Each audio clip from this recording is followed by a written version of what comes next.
할렐루야. 네, 반갑습니다. 오늘도 하나님 말씀에 은혜 받는 그런 좋은 시간이 되시길 바랍니다. 오늘은 가정의 달 마지막 주일입니다. 마지막 주일이고 또 21일 날은 지나갔습니다만 부부의 날이고, 그래서 가정에 대한 주제를 한 달 동안 계속 다루고 오늘 그 마지막 시간으로 이상적인 부부다, 이런 제목으로 오늘 베드로전서 3장 1절로 7절 말씀을 중심으로 해서 우리가 생각을 해보겠습니다.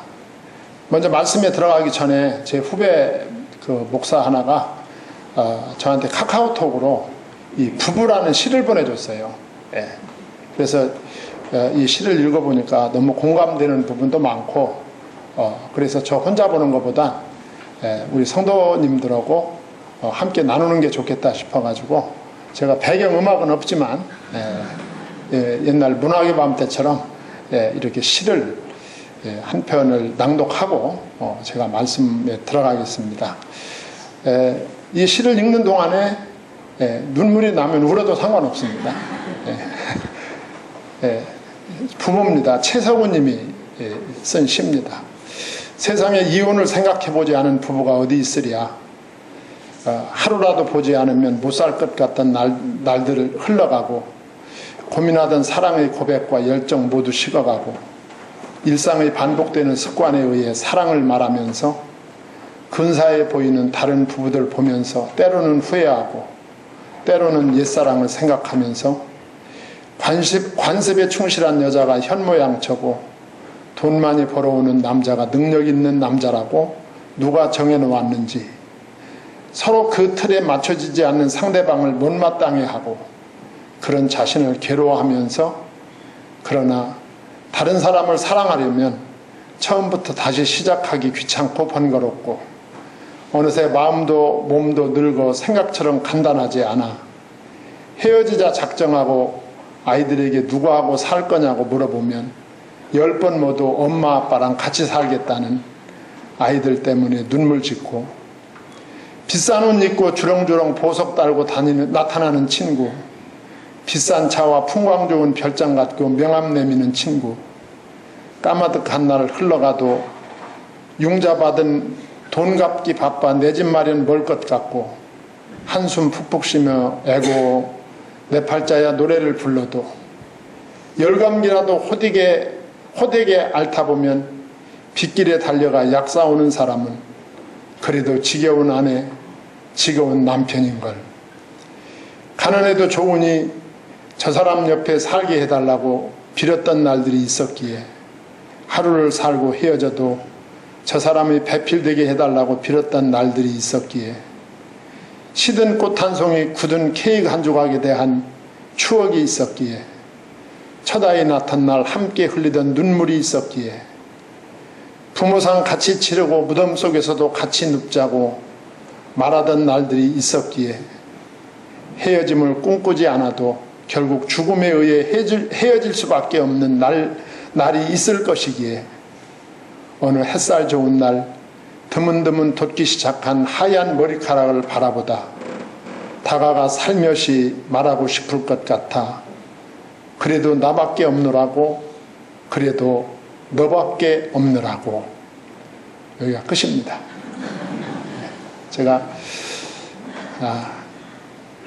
이 시를 지금 1부에 때부터 3번 읽었는데 3번 다 눈물이 나려고 그래요. 그래도 아프면 피 맞고 약 살아가는 게 그 왼수뿐이다.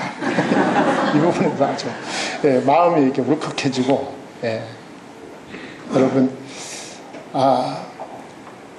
제가 1부에 뵀던 이 시를 읽고 그 다음 설교를 연결을 못 시키겠더라고요. 하여간 오늘 우리가 베드로전서의 말씀을 읽었는데, 믿는 아내의 남편에 대한 의무, 또 믿는 남편의 아내에 대한 의무가 무엇일까 하는 것을 오늘 본문을 중심으로 해서 여러분들하고 나누도록 하겠습니다. 우리의 삶의 목적은 하나님께 드리는 것입니다. 이따 결론에 가서도 말씀드리겠지만, 남편과 아내 이 부부가 정말 서로 순종하고 사랑하고 행복하게 살아라. 이게 이제 세상이거든, 세상. 이 세상은 거기가 끝입니다. 행복하게 사는 게 끝이에요, 세상은. 그런데 오늘 말씀은 너희 부부가 정말 행복하게 삶으로 하나님의 복음의 일을 해야 된다는 것이죠. 예. 복음의 일을 해야 된다는 거예요. 하나님께 영광을 돌려야 된다, 그 말이에요. 그래서 우리 예수님을 믿는 그 부부들은 우리가 이렇게 행복하게 살아야 될 이유가 뭐냐? 하나님이 기뻐하시기 때문이죠. 예. 하나님께 영광을 돌리고 하나님의 언약을 성취하는 일이기 때문에 우리는 정말 부부간에 행복하게 살아야 된다라고 하는 것입니다. 그래서 오늘 우리가 본문을 읽었지만 본문의 그 주제는 두 가지입니다. 아내는 남편에게 순복하라. 남편은 아내를 귀히 여겨라. 이 두 가지 주제를 가지고 여러분들하고 짧은 시간이지만 나누도록 하겠습니다. 한 가지 부탁드릴 것은 먼저 아내가 남편에게 순복하라 이 말씀을 드릴 텐데 화가 나가지고 미리 일어서서 나가시지 말고 끝까지 앉아서 들어보시기 바랍니다. 왜냐하면 남편 얘기도 곧 나오거든요. 그러니까 중간에 화내고 그냥 저한테 눈을 기고 나가지 말고 뭐든지 끝까지 들어봐야 알 수 있어요. 그러니까 끝까지 들으면 막 큰 위로가 될 것입니다. 인내의 심을 가지고 말씀을 잘 들으시기 바랍니다. 먼저 이제 1절에서부터 6절까지 보면 한마디로 말해서 오늘 1절에 아내들아 그랬어요. 이 아내들아는 세상의 모든 아내들아 그 말이에요. 또 예수 그리스도를 구주로 믿는 아내들아 이 말이죠. 이와 같이 자기 남편에게 순종하라. 이는 혹 말씀을 순종하지 않을지라도 이렇게 나갑니다. 아내는 남편에게 순종하라. 설령 그 남편이 예수님을 믿지 않더라도 그 남편을 순종하고 남편을 잘 섬기라는 말씀입니다. 오늘 우리가 이 말씀을 깊이 묵상을 하셔야 됩니다. 남편에게 순종하라. 혹은 남편이 말씀을 순종하지 않는 남편인지라도 남편에게 순종하라. 그 말입니다. 이 말은 어떻게 보면 참 시대에 지난 말씀 같지만 하나님의 말씀은 영원히 그 가치와 내용이 변하지 않습니다. 남편에게 순종하라 이 말은 뭐 폭군의 노예가 되라 그런 말이 아니에요. 짐승에게 뭐 굴종하듯이 그 남편에게 그렇게 굴종을 하라. 또 남편은 우등한 존재고 여자는 아주 열등한 존재이니까 열등한 존재가 되라. 그런 내용이 아닙니다. 남편에게 순종하라 그 말은 가장으로서의 남편의 권유를 인정하라. 인정하고 그 남편의 통제 아래 자신을 두라 그 말입니다. 남편 한 가정도 공동체 아닙니까? 공동체 안에는 그 공동체를 이끌고 가는 지도자가 있어야 됩니다. 숫자가 많든 적든. 그러니까 남편이 잘났든 못났든 남편이 예수님을 믿든 믿지 않든 예수님이 안 믿는 남편이 있을 수도 있어요. 우리가 예수님을 믿기 전에 우리가 결혼할 수 있지 않습니까? 아마 여기 여러분들 가운데도 그런 가정이 상당히 많을 것입니다. 두 부부가 처음에 만나서 결혼할 때 예수님 몰랐단 말이죠. 그런데 그 중간에 이제 아내가 예수님을 영접하게 되었고 남편은 아직 신앙으로 들어오지 못할 수도 있다 그 말이죠. 이런 가정이 시대를 초월해서 어느 가정이나 있을 수 있는 것입니다. 그래서 내가 예수님을 믿고 보니까 이 예수님을 믿는 것이 너무 감사하고 은혜롭고 너무 영적으로 진리적으로 좋단 말이죠. 그러니까 자기 남편에게 권했는데 남편은 아직입니다. 그럴 때 아내가 낙심하지 말라 그거죠. 그럼에도 불구하고 그 남편을 그 가정의 가장으로서의 그 권위를 인정하고 그 권위의 통제 아래 나 자신을 두어라 그 말입니다.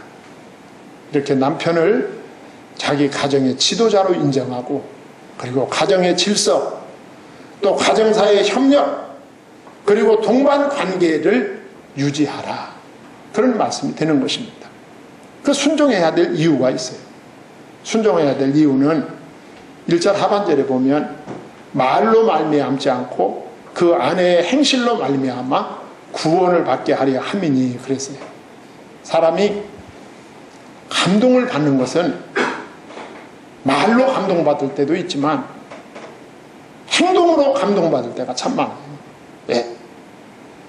오늘 1절 하반절의 말씀은 내가 내 남편에게 교회 가자 하는 것보다 내가 아내로서 내 남편을 가장으로 인정하고 남편의 권위를 인정하고 남편의 통제 아래 너 자신을 두고 순종하는 삶을 살아갈 때 그 행실로 말미암아 감동을 받아.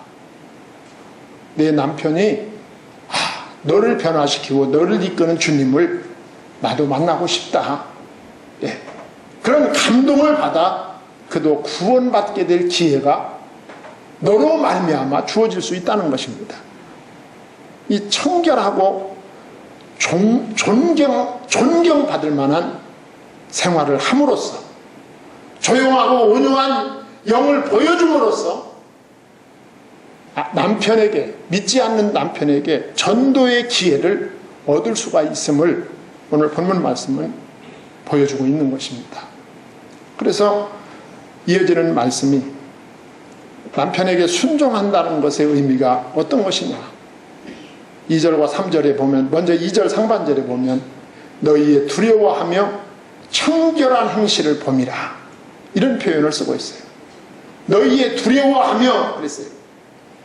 하나님의 사랑, 하나님의 배려, 하나님의 능력, 하나님의 공의의 심판에 대한 두려움을 가지고 남편에게 순종하라, 그거죠. 남편에게 순종하라는 말씀은 사람의 말이 아니라 하나님의 말씀이다, 그 말이죠. 우리가 두려움으로 섬겨야 될 그 하나님께서 이 세상의 모든 아내들에게 남편에게 순종하라, 이 말씀을 하셨다, 그 말이죠.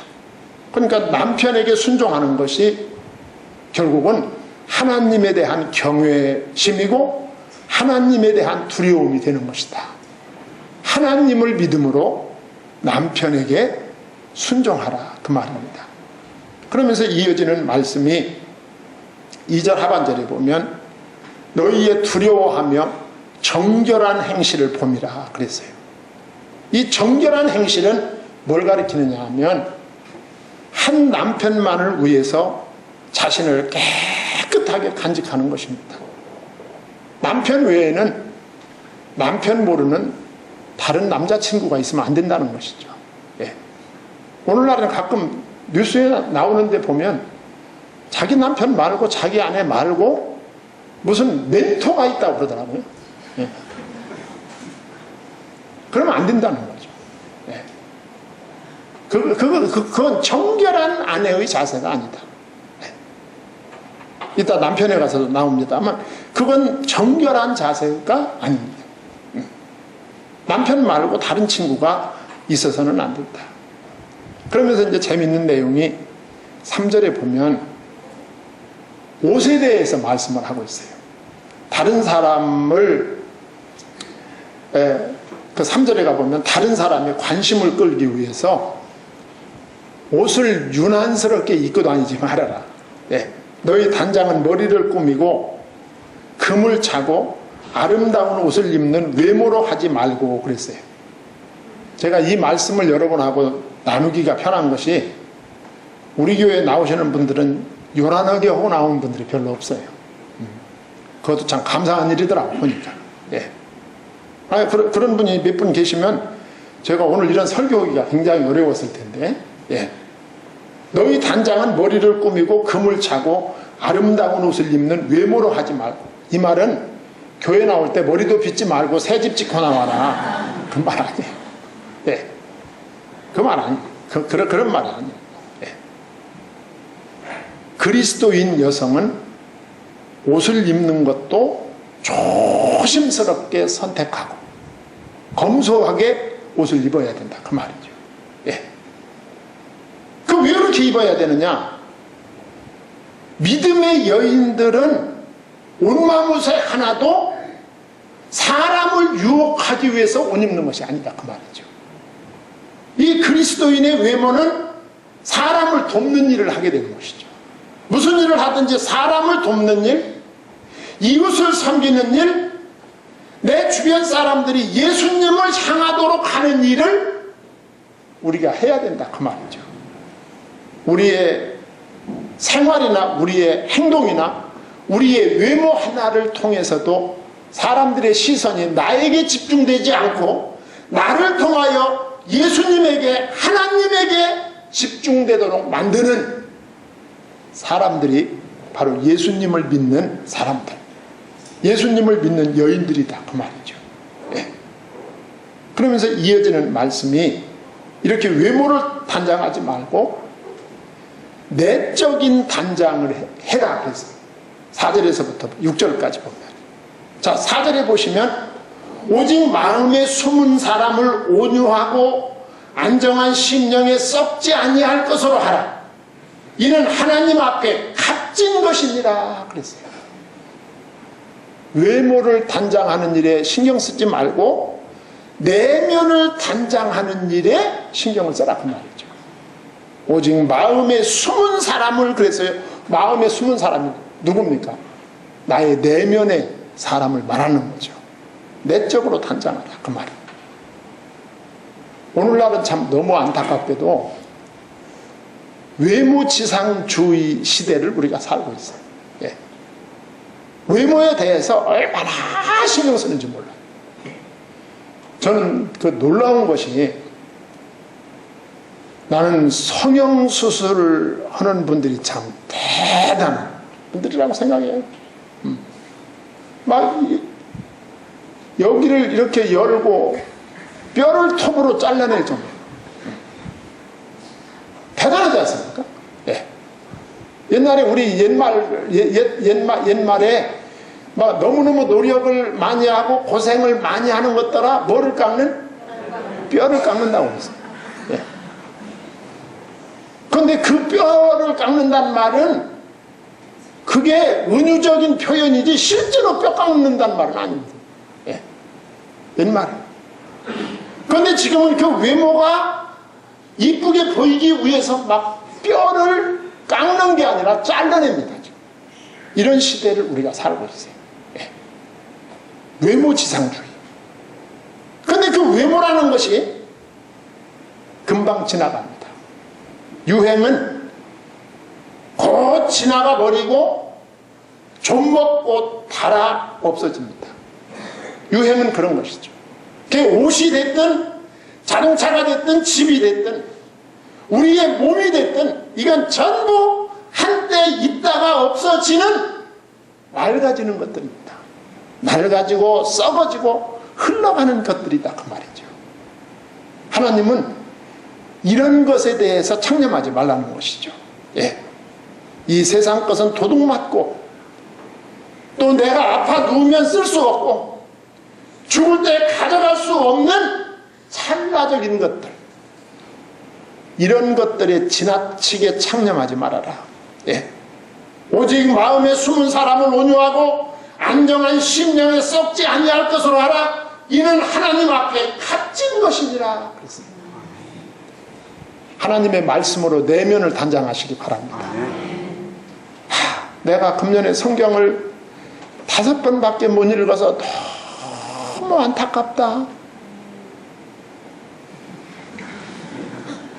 그런 안타까움. 내가 금년에 작정을 했는데 새벽 기도를 10번이나 빠졌다. 안타까워요.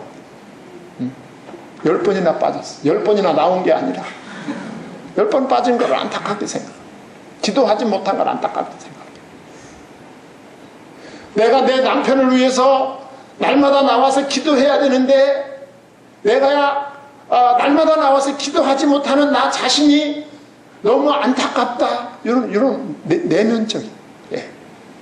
말씀을 읽지 못하고 말씀을 묵상하지 못한 거, 예배 시간마다 다 참여하지 못한 안타까움, 내가 공부하지 않고 있는 이 내 모습에 대한 안타까움, 이런 내면에 대한 고민을 가지고 있어야 된다 그 말이죠.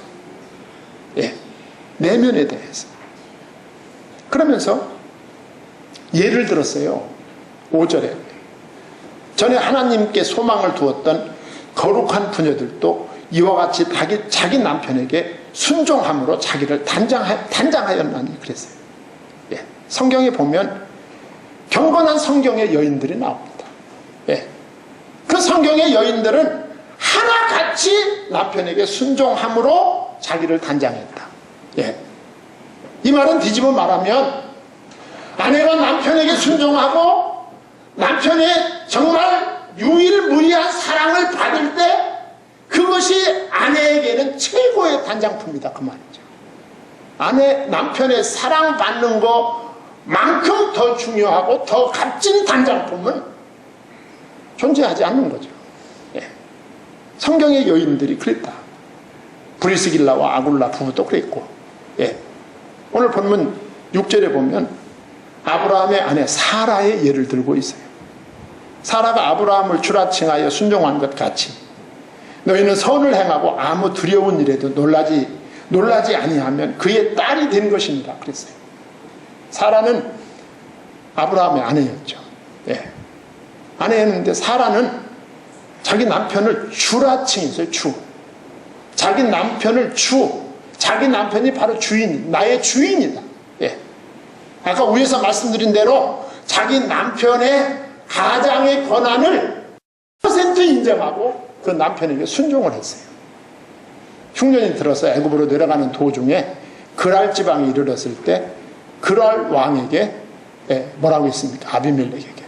네.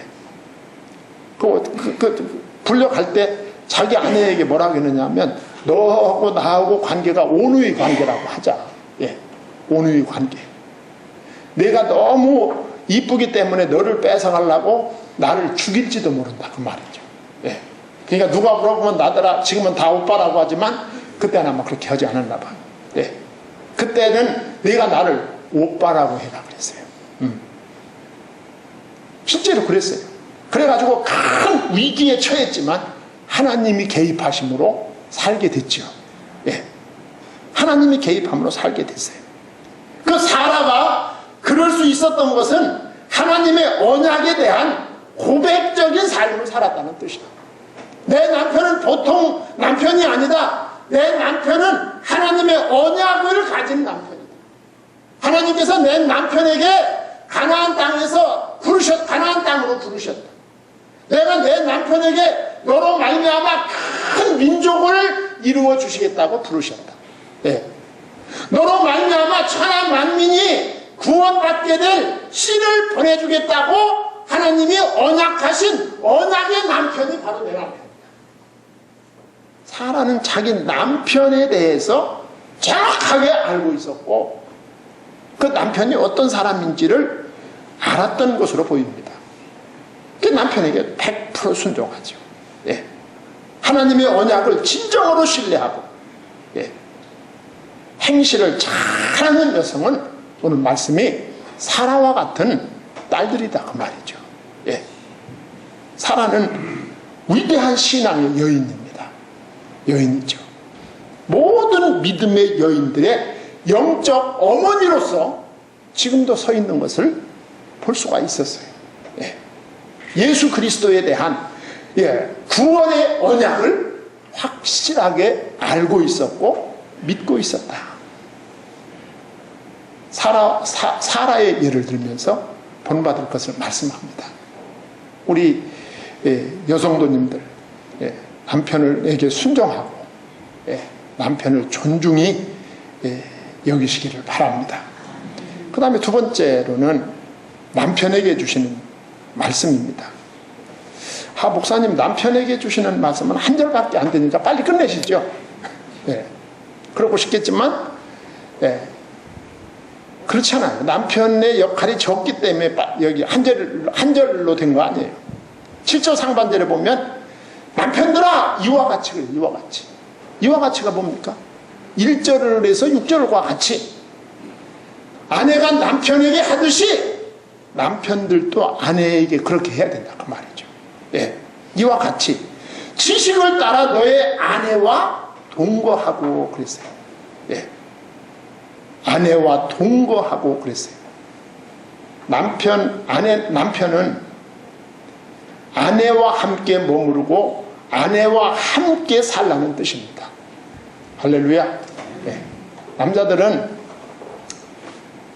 이 결혼을 하고 나서도 자기의 신분이 바뀐 것을 인식하지 못하는 남자들이 상당히 있어요.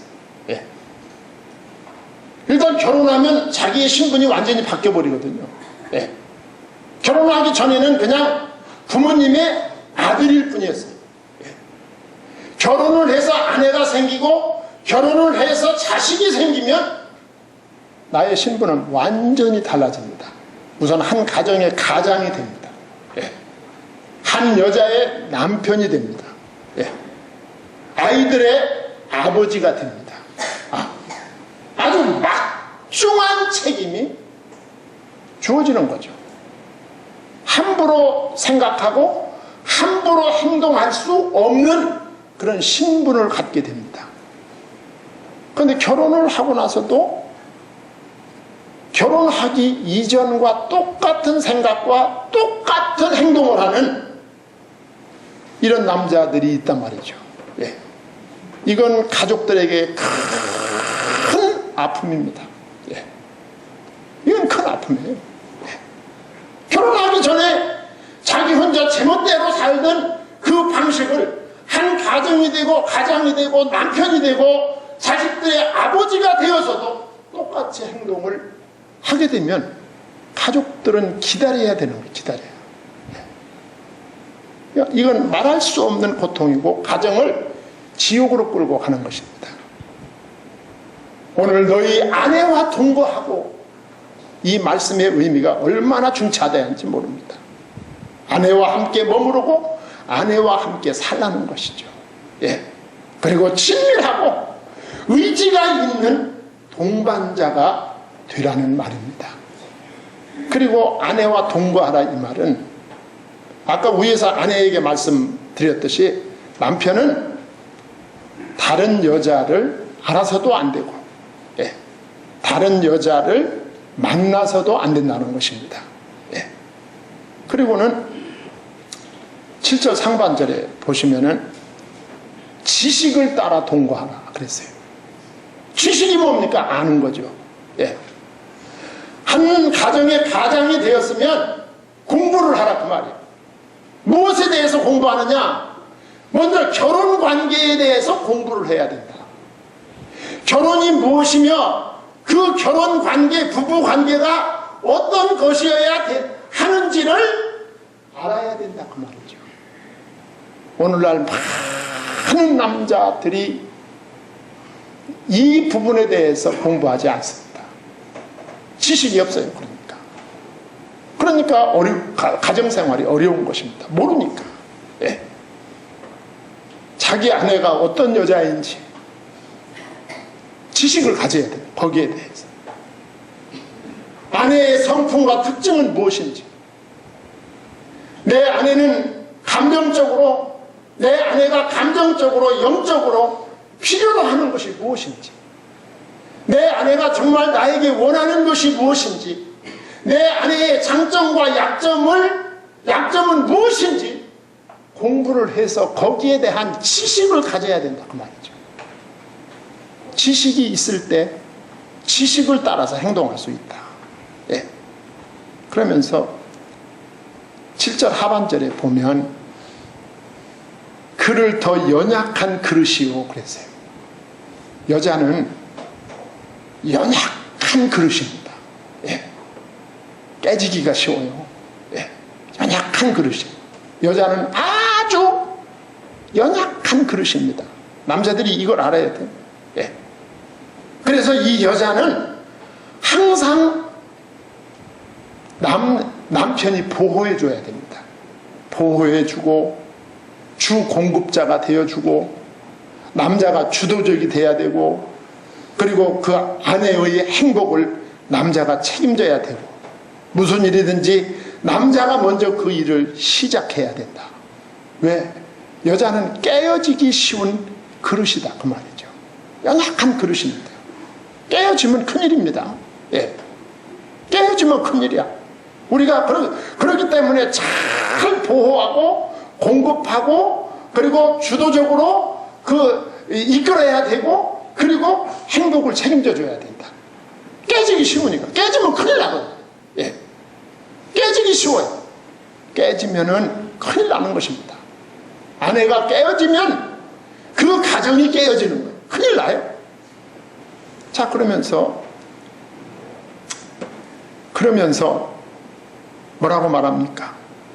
아내는 생명의 은혜를 유업으로 받을 자다 그랬어요. 아내는 나와 함께 예수 그리스도를 구주로 영접하고 아내는 나와 함께 생명의 유업 하나님의 나라를 기업으로 받을 자다. 예. 그만큼 소중한 존재다. 하나님 나라까지 나와 함께 가야 될 존재다. 예. 그렇기 때문에 어떻게 여겨야 되느냐? 귀하게 여겨라 그랬어요. 아내는 정말로 남편에게 귀한 존재입니다. 너무나도 많은 남자들이 결혼해서 수십 년을 살면서도 자기 아내가 귀한 존재인지를 모르고 살아가요. 예. 그럼 왜 모르느냐? 그냥 항상 그 자리에 있으니까 귀한 줄을 모르는 거예요. 제가 가끔 말씀드리는데 우리 집사람이 2000년도에 병원에 열흘 동안 입원해 있었습니다. 예. 저도 그때까지는 쥐가 잘나서 이렇게 모든 일을 잘하고 사는 줄 알았어요. 예. 저희 집사람이 병원에 입원해가지고 열흘 동안 병원에 입원해 있는데 그때 제가 정말 이 아내가 진짜 귀한 존재구나 하는 걸 깨달았다니까. 예. 여기도 저 아직도 깨닫지 못한 동포들이 내가 보면 많아요. 예. 그 뒤로는요, 제가 시간 없어서 말씀 못 드리는데, 화장실에 가서 수건 한 장을 쓸 때도 의미가 있어요, 그게. 수건 한 장을 쓸 때도 이걸 집사람이 없으면 누가 이걸 빨아서 접어서 여기다 이렇게 넣어놨을까? 다 의미가 있다니까. 옷 하나, 와이셔츠 하나를 입어도 그게 그냥 느껴지지 않아요. 그 뒤로부터. 예. 양말 하나를 신어도 그게 당연한 것이 아니에요. 예. 여러분들 아내가 없으면 그렇게 좋아하는 밥을 누가 해줄까?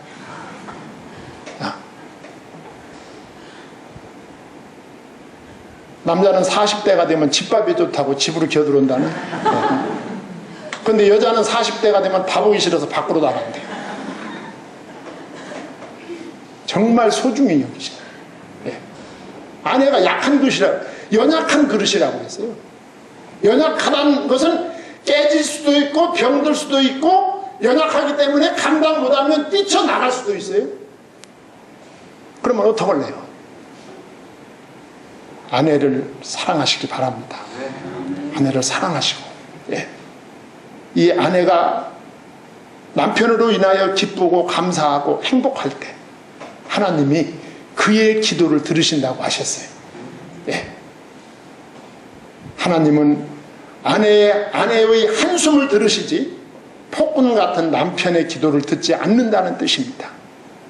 남편과 아내가 기도 응답을 받기를 원한다면 서로 사랑하며 부부로서 피차의 의무를 다 하시기 바랍니다. 그때 하나님이 영광을 받으시고 전도의 문이 열리시고 하나님의 언약이 여러분의 가정에서 성취될 줄 믿습니다. 기도하겠습니다.